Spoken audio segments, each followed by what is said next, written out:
It's already causing tensions within the government. Many Conservative MPs support a third runway at Heathrow. The Lib Dems and the Prime Minister are opposed to the idea. Yeah, so let's talk about this now with aviation analyst Chris Yates and the Director General of the Institute of Export and International Trade, Lesley Batchelor.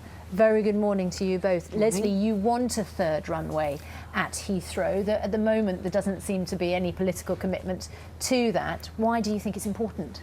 Well, I think it's important to find a solution to the fact that we need this extra capacity. Obviously, it makes sense to go to Heathrow because it's already there and it's started.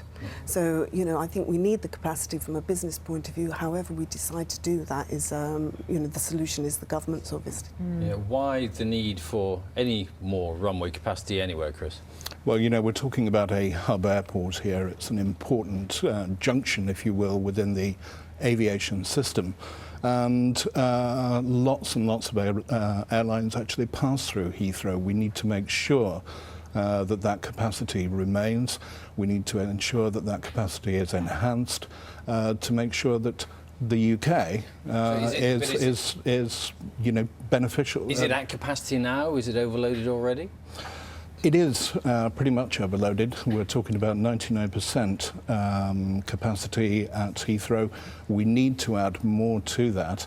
Most other European airports, of course, operate at around about 15% under capacity, so they have that room to grow. But there is undercapacity at Stansted, and Gatwick perhaps could be used as an alternative. Why not develop that capacity there? Well, there are two issues involved with Stansted and Gatwick. Gatwick, of course, you can't build another runway there until 2019. And then, that construction goes on beyond that, assuming that Gatwick is going to be developed. Over at Stansted, although there's been some expansion, the rules at the moment prevent the airport from adding an extra runway. That has to be overturned before we can even start constructing. We often hear concerns about what's going to happen to British business if there isn't some development, or rather we hear about it in the city and that sort of thing. How do we know that business would go elsewhere just because there's not an extra runway at Heathrow? It's the nature of the businesses that are available in London and other cities that surely make the difference, Lesley. Well, to a certain extent. I mean, there's an estimate out there that we're losing £1 billion a year in trade because we don't have this extra capacity. Actually, to do business and do it well, we need to be able to be accessible.